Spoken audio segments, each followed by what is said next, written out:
Assalamualaikum warahmatullahi wabarakatuh. Selamat pagi dan salam sejahtera untuk kita semua. Pada pertemuan kali ini kita akan membahas mengenai analisis data kualitatif itu apa sih gitu ya. Baik, ini sebagai pertemuan awal dalam mata kuliah analisis data kualitatif dalam studi HI. Nah, analisis data kualitatif ini merupakan bagian dari proses penelitian kualitatif secara keseluruhan. Nah, proses penelitian secara umum ya, tidak spesifik pada penelitian kualitatif saja, umumnya itu dimulai dari pemilihan topik, kemudian menentukan riset problem. Dalam proses penentuan riset problem ini perlu dilakukan state of the art agar dengan literatur review agar riset problemnya menjadi fokus dan kuat, serta didukung oleh data-data dan juga hasil dari literatur review tersebut. Setelah itu juga kemudian dilakukan konseptualisasi, yakni proses konstruksi konsep yang nantinya akan dijadikan sebagai alat analisis. Ini juga perlu dilakukan literatur review. Yang tentunya beda proses literatur review saat menentukan riset problem dengan saat konseptualisasi. Selanjutnya adalah sumber data, di mana terkait dengan data dengan tema apa yang akan dikumpulkan. Kemudian teknik pengumpulan data dan instrumen penelitian, misalnya khas dari penelitian kualitatif ini adalah wawancara dan juga FGD. Seandainya misalnya alasan dengan kondisi pandemi COVID ini tidak memungkinkan untuk melakukan wawancara ataupun FGD, itu bisa dilakukan wawancara dan FGD secara daring. Tidak langsung harus bertemu dengan informannya. Kemudian langkah selanjutnya, kemudian instrumen penelitian ini juga sangat tergantung pada teknik pengumpulan data yang dilakukan. Misalnya, jika wawancara yang dipilih, maka instrumen penelitiannya adalah pedoman wawancara. Jika FGD, maka peneliti harus membuat term of reference. Kemudian langkah selanjutnya adalah validitas dan reliabilitas. Ini terkait dengan apakah data yang dikumpulkan itu valid dan bisa dijadikan dasar atau mentahan untuk melakukan analisis atau belum. Jika belum, maka salah satu hal yang perlu dilakukan adalah mengecek dalam proses validitas ini adalah mengecek sumbernya. Misalnya data dari sumber satu dicekkan kembali dengan data dari sumber dua. Jika memang dia menguatkan maka ambil, tapi jika tidak menguatkan maka dikeluarkan. Langkah selanjutnya adalah baru analisis data.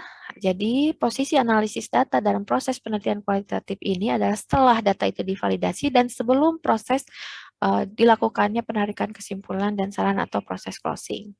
Data analisis ini bisa dilakukan secara manual, meskipun manual tapi dia harus tematis, dalam arti dia mengikuti bagaimana konstruksi judul dan juga bagaimana konseptualisasi konsep yang telah dipaparkan sebelumnya. Atau sekarang berkembang juga kualitatif yang dilakukan dengan bantuan aplikasi sebagai alat analisisnya ya, sebagai proses dalam melakukan analisis, namun tetap saja nantinya kesimpulan ataupun pembahasannya sangat tergantung pada kemampuan si peneliti itu sendiri. Hanya jika secara sistematis atau adanya bantuan alat aplikasi ini seperti lebih menata dan lebih menata dan lebih menjaga behavior atau perilaku peneliti dalam menjaga konten atau kualitas data-data yang dipilihnya dan juga proses melakukan penyusunan pembahasan. Jadi inilah keuntungan atau kelebihan dengan adanya sistematis analisis data yang bersifat sistematis. Kemudian, isu-isu HI apa saja yang dapat dianalisis? Tentunya semua isu HI ya, mulai dari high politics dan juga low politics. Hanya di sini perlu setelah menentukan mana isu yang akan dibahas, perlu untuk menentukan level of analysis. Kenapa? Karena inilah yang akan menjadi research problem atau permasalahan penelitian yang kemudian akan dianalisis.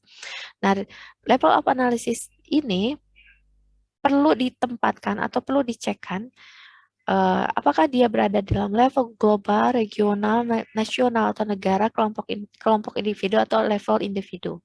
Nah, untuk apa dilakukan penentuan level of analysis ini? Dia adalah dalam rangka memfokuskan riset problem sehingga analisis tidak terarah dengan jelas fokus sehingga pembahasannya tidak kemana-mana. Nah, setelah selain itu perlunya riset menentukan level of analysis ini adalah selain untuk menentukan fokus juga untuk menentukan atau memilih konsep apa yang sesuai untuk dijadikan alat analisis, terutama kalau konsepnya memakai perspektif. Semisal, perspektif liaris, dia konsep pada level negara atau nasional, pada level negara atau nasional. Namun, dia juga bisa hero dengan level global, hanya kemudian analisisnya misalkan antara negara dengan global, antara negara dengan misalnya negara dengan organisasi internasional yang membernya global.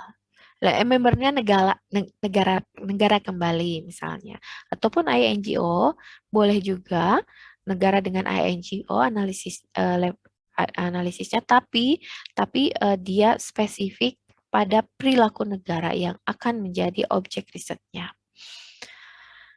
Kemudian di sini ada pertanyaan, misalnya kita akan memakai perspektif atau hanya dalam proses konstruksi riset sebagai alat analisis. Itu bisa dua-duanya bisa memakai konsep ataupun juga bisa memakai perspektif. Hanya yang perlu diperhatikan adalah jika penelitian hanya menggunakan konsep saja, maka tidak ada batasan dalam analisisnya. Si peneliti bebas melakukan konstruksi konsep tanpa melihat perspektif apapun. Tapi jika penelitian menggunakan perspektif, misalnya realisme, liberalisme, dan sebagainya, maka analisis harus mengikuti arah perspektif tersebut, perspektif yang dipilih tersebut. Nah, apakah misalkan nanti terjadi dalam suatu kasus misalnya ya kerjasama internasional contohnya, tentu sering kita menemukan adanya perdebatan. Oh, misalnya kerjasama internasional menurut liberalism atau kerjasama internasional menurut realism. Kan itu lumrah terjadi di dalam perdebatan konsep. Nah, itu di mana tempatnya? Boleh itu dilakukan perdebatan teoretis tersebut dari satu perspektif terhadap perspektif lain mengenai satu isu tertentu itu dipersilahkan. Namun posisinya harus selesai di dalam konstruksi konsep, di dalam bagian kalau di dalam skripsi kita, yang ada dalam pedoman kita adalah di bagian tinjauan pustaka. Cukup dan harus selesai di situ. Ya, kalau misalkan sehingga